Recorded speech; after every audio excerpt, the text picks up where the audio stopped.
All right, let's talk about a new law in Malaysia that's stirring up a massive debate. It's called the Urban Renewal Act, and it's designed to completely reshape the country's cities. But it's created this huge clash between the need for modern, safe buildings and the fundamental rights of the people who call those places home. We're going to unpack this whole thing. So, here's how we're going to break it down. First up, we'll look at the problem the government is trying to solve. Then, we'll get into their proposed solution, the act itself. After that, we dive headfirst into the biggest point of controversy, this whole issue of consent. Then we'll explore the very real human fears around gentrification, and finally, we'll see where things stand today. Okay, let's get right into it. To really get why this law is so controversial, you first have to understand the problem it's supposed to fix, and that problem is urban decay. The government is framing this as a matter of dignity. I mean, listen to the Prime Minister here. His point is that you can't have gleaming skyscrapers on one street, while just around the corner, people are living in rundown, sometimes dangerous, low-cost housing. It's an issue they see as urgent. And we're not talking about just a handful of buildings. The government's planning department has already flagged over 500 areas across the country. A lot of these places are really old. Some are even built before independence. You're looking at issues like bad wiring, fire hazards, and just generally poor, unsafe living conditions. So, you've got this widespread decay. The government's answer? The Urban Renewal Bill? Let's dig into what this thing actually does and why it's such a departure from the old way of doing things. The Act basically creates a toolkit with 3 different approaches. On one end, you have redevelopment, which is the most extreme. You tear down the old and build something completely new. In the middle, there's regeneration, which is more about fixing up and upgrading what's already there. And then you have revitalization, which is the lightest touch, maybe just improving the landscaping to make an area nicer.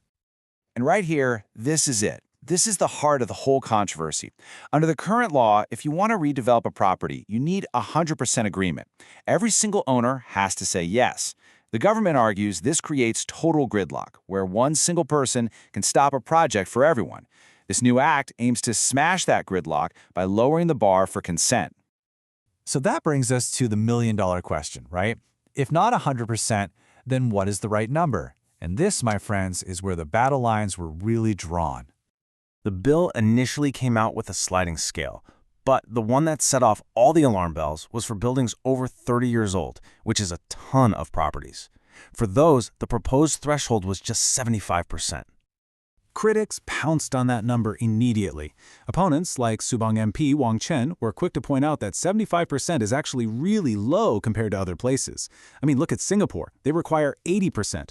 And in a place like Hong Kong, where land is incredibly scarce, you need 90% agreement. So what does 75% actually look like in the real world? Well, it means that if you have 4 owners and 3 of them agree to sell, the 4th one can be forced out. An entire quarter of the residents could have their property taken away from them, completely against their will. It got so serious that the Malaysian Bar, the country's top legal group, weighed in. They basically said, whoa, hold on a second. They argued the bill could violate fundamental property rights that are protected in the Constitution. Plus, they felt it gave way too much power to developers to just get a certain number of votes and then push a project through. But the government agencies, they pushed back hard. They insisted that there were enough safeguards built into the law to make sure everything was fair. Their position was clear. This is designed to help people living in rundown buildings, not to help developers grab land. But you know, this whole thing goes way beyond a legal debate about percentages. This is a deeply, deeply personal issue. We have to look at the potential human cost for the people who actually live in these communities. A huge coalition of over 90 nonprofits came out swinging against this bill. They warned about one main threat: gentrification. They were afraid that as these areas get redeveloped and become more expensive, the original, often lower-income residents would simply be priced out and pushed out of their own neighborhoods. And a survey in Subang uncovered something really shocking that gets to the core of this problem. In these low-cost flats they were looking at, almost 73% of the people who lived there were tenants, not owners. Think about that. The people who get to vote on selling the building, the owners, are not the same people who would actually be made homeless by that decision. The renters would be displaced with no say in the matter. Muar MP Syed Sadiq put it in a way that just hits you. Redevelopment isn't just about new condos. It changes the entire ecosystem of a neighborhood. What happens when the affordable local spot where you get your food is replaced by a fancy bistro? The cost of just living there can explode.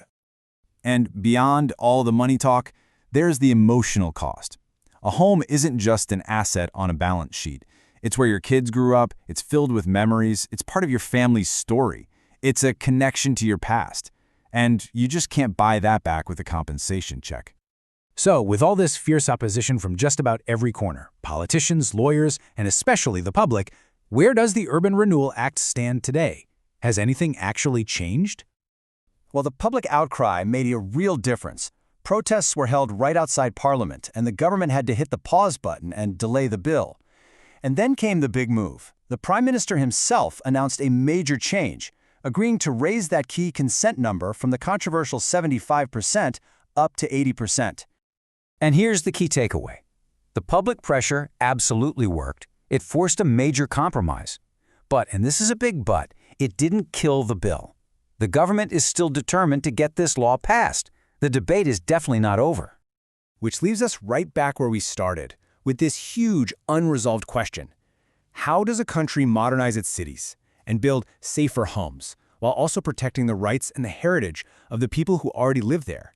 Is it possible to have progress for the city without it becoming a peril for its people? That's the question Malaysia is still grappling with.